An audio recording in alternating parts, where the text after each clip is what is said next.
Peace be with you, and a very blessed and Merry Christmas to everybody. What is it about babies that's just so irresistibly charming? Now, I realize some parents might be thinking, well, what a typical celibate's perspective on things, but you know what I mean.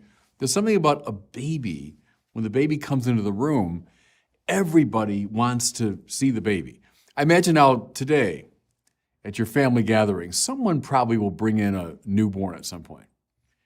Everybody will come over and make funny faces and make little funny noises and want to see the baby. The whole room will stop whatever they're doing to see this child. I imagine even the most crusty, difficult, curmudgeonly person at the party will eventually make his or her way over and start, cooing at the baby. There's just something about a little child that brings out the best in us, calls forth love from us. Now imagine if a baby came into the room and you knew somehow that that baby was in serious danger. That baby was sick, or there was someone threatening that child. Well, even more so, your sense of love and protection would be awakened, right? That baby would get your attention. Well, at the center of our celebration of Christmas Day is this strange, astonishing fact that God became a baby. Let me just say that again, lest this become, too commonplace or we take it so for granted. The strange and astonishing message at the heart of Christianity is that God became a baby. So the creator of the universe, the sheer act of existence itself, the reason why there's something rather than nothing, the omniscient, all-powerful God became a baby too weak even to raise his own head. This divine child, so to speak, is placed on this Christmas day in our laps. Think of this divine child as being brought now into your family gathering. And someone says, oh, do you want to see the baby? And they put this baby in your lap, and you look down into that face. That's what Christmas is about. Now, can I suggest to everybody, this was a stroke of divine genius. Now, why? Well, take a look at the second reading for the Mass for the day today, from the letter to the Hebrews. Listen. In times past, God spoke in partial and various ways to our ancestors through the prophets. In these last days, he's spoken to us through his Son. I've said this many times before.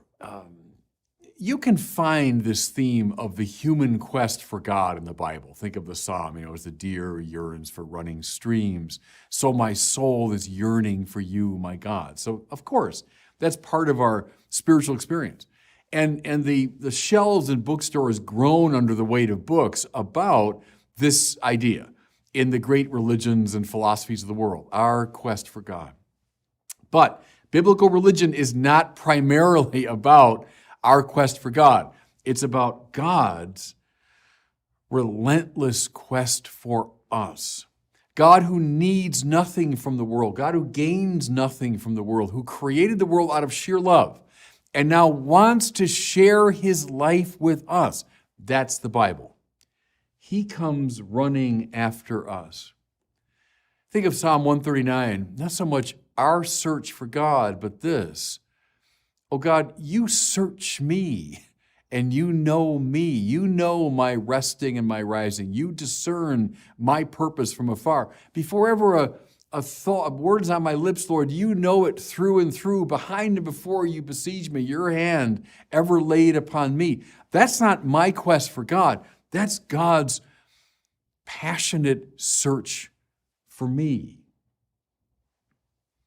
Well, how did God do it? Again, listen to Hebrews. In times past, he spoke in partial and various ways. Yep, he called Abraham, he called Isaac, he called Jacob, he called Joseph and Moses and Aaron. He called Samuel, David, Solomon. He called Isaiah, Jeremiah, Ezekiel, and Daniel. He called Miriam, Deborah, and Ruth. He called Elizabeth, Zechariah, Mary, and Joseph. All this time endeavoring to form a people after his own heart. He sought them out. He chose them, sent them on mission. More to it, he gave laws and commandments. Now, please don't listen to the critics of religion who say, this is God making arbitrary and oppressive demands upon us. No, that's not it at all. Not to make our lives more complicated, but to lift us up, to give us the laws that would now shape us in the direction of happiness and joy. Think of a good coach, who's trying to give his charges the powers and capacities to play the sport well. Well, that's God now giving laws and commandments to his people. He gave us the prophets, as we hear, to excite our enthusiasm for the divine life. Were they pretty harsh sometimes, the prophets? Yeah, you bet. Read Ezekiel and Daniel and Isaiah and Hosea and Zechariah. Often they're upbraiding the people and they're calling the people back to obedience to the Torah. Well, that's because they're difficult and God's oppressive? No. It's because God is passionate to set things right. Any good parent, listen to me. Do you ever raise your voice to your children? Hope you do, because if you don't, you're a pretty lousy parent, right? If your child's walking in the wrong direction, I mean that metaphorically or literally, well, you better raise your voice. So God, through the prophets, raises his voice. That's not God being difficult. That's God coming after us like the hound of heaven. That's God seeking us out. Despite all this speaking to us in partial and fragmentary ways, despite all these efforts, we tended not to respond. I mean, it's a story at the heart of the Bible. Tough to take in, tough to hear, but it's true, isn't it? Despite all this, despite laws and commandments, despite all the prophets, despite choosing the patriarchs, despite coming after us like the hound of heaven, we tended to run the other way. We tended to disobey. We tended to break the commandments and the covenants. We tended to stone the prophets. God tried again and again and again, and we ran away.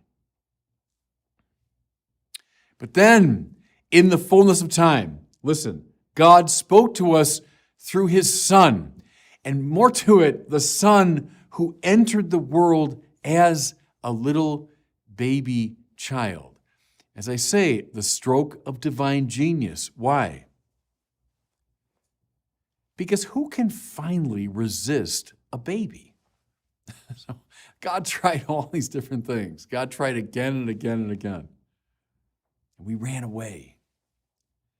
But there's just something magnetic about a baby.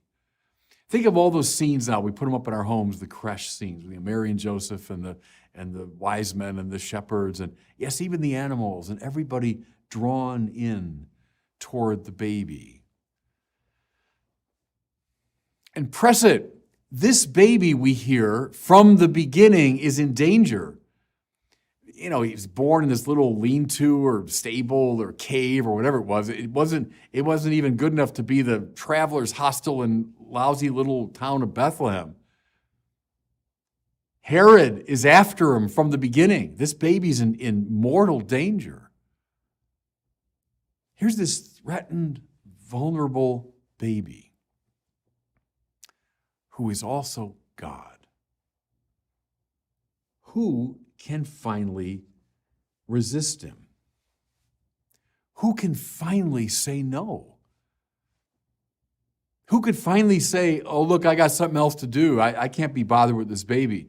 No, I'm too busy, or no, that's you're asking too much. No, this baby who is God has been placed in our laps this Christmas. And as we look down into the face of that baby, we are looking into the very face of God. Lord, lift up your countenance, the Old Testament says. Well, the countenance of God is now the little tiny face of a baby. Yeah, he tried prophets, he tried kings, tried patriarchs, gave laws, rituals, and commandments. And they're all good in themselves. All these things are valuable. Of course they are. But at the end of the day, he came as a baby because babies are irresistible. Let me just make a last point before I close, friends. This is why up and down the centuries, the church has had this great sensitivity toward those who suffer and those who are weak and poor and on the margins. As we look around our world, we see the faces of the vulnerable. What do we see by extension? We see the face of Christ. Mother Teresa could say that. As she saw the faces of those suffering and dying on the streets of Calcutta, she said, well, that's Christ in his most distressing disguise. The saints say it over and over again as they served the poor and the hungry and the homeless and the marginalized. They were serving Christ.